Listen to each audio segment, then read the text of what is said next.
Hey guys, so today I'm going to be covering the appendix section of the sound systems article that we've been reading over the couple of weeks.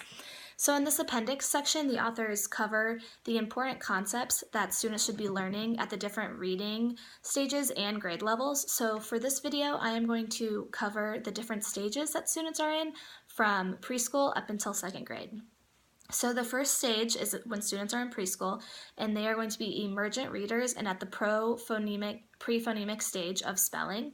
So during this stage, students are mostly focused on the sounds of language, and they're also beginning to learn letter names and what the letters look like. And also during this stage, they're learning how to look at a book. So this includes like directionality, seeing the left to right, and also learning that there's a beginning and an end to the book.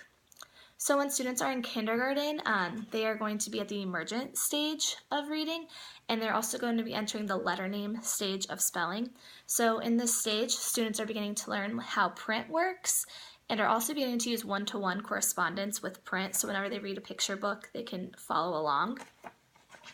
And they're also beginning to learn how to write letters and the sounds that are associated with them.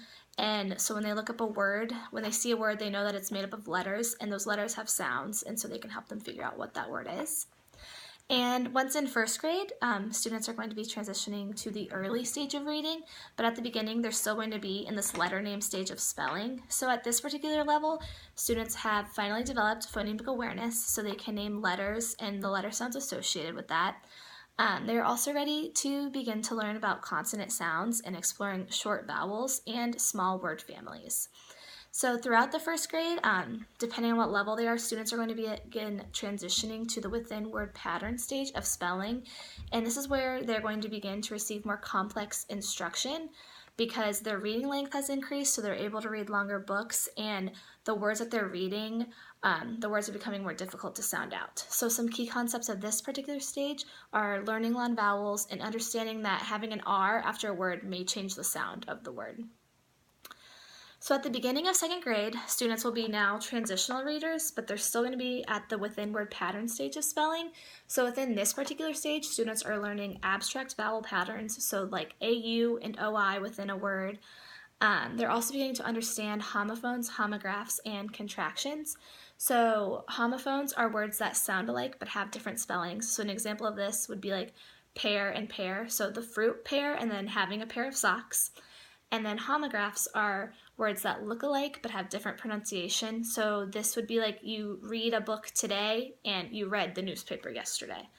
So those are examples of that. And finally, in halfway through second grade, students are going to begin transitioning to the syllable juncture spelling stage.